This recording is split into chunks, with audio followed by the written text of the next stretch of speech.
तानाशाही नहीं चलेगा, नहीं चलेगा। मोदी तेरा तानाशाही नहीं चलेगा, नहीं चलेगा। मोदी तेरा जुमलाबाजी नहीं चलेगा, नहीं चलेगा।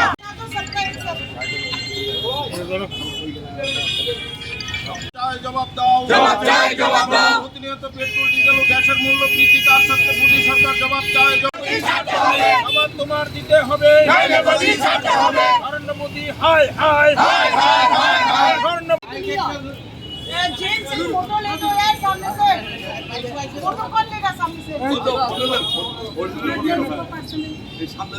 দিতে হবে নইলে মোদি ছাড়তে হবে। লড়াই লড়াই জয় লড়াই লড়াই লড়াই জয়। লড়াই লড়াই লড়াই জয় করতে হবে, করতে হবে। নইলে সংগ্রাম চলছে, চলবে। নইলে আন্দোলন চলছে।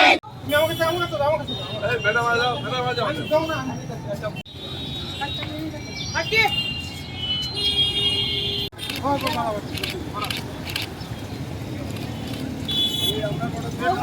মূল্য বৃদ্ধি কার সাথে মোদী সরকার জবাব চায় জবাব দাও ये जो आंदोलन छेड़ा गया है ये महंगाई मुक्त भारत के लिए है, क्योंकि आपने जैसे कि देखा है पिछले 12 दिन में कम से कम 7 रुपये 20 पैसे सिर्फ पेट्रोल और डीजल का दाम बढ़ा है।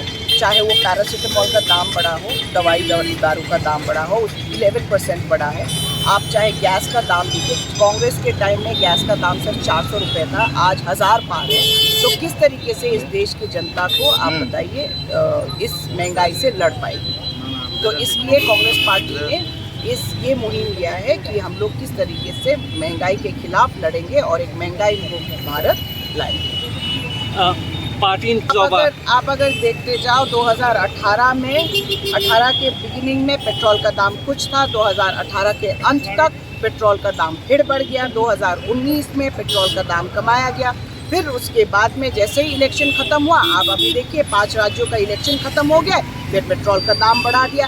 और ये तो ये बात हुई ना कि नाच ना जाने आंगन टेढ़ा, कि हर एक चीज़ के लिए आपको एक बहाना चाहिए कि कभी आप ग्लोबल इम्पैक्ट की बात करते हो, कभी आप ग्लोबल वार्मिंग की बात करते हो, हमेशा कुछ ना कुछ बहाना तो आप देते ही रहते हो। अभी कुछ दिन बाद आप बोलोगे यूक्रेन में जो युद्ध हो रहा है उसके वजह से है। तो मोदी सरकार जो है एक जुमलेबाज सरकार है और उनकी आदत है कि बहाना बना के किस तरीके से इस पूरे देश के जनता को धोखाधड़ी से लूटा जाए। How do you see that? The present scenario in Tripura is very, very sad, especially when the opposition has got no voice.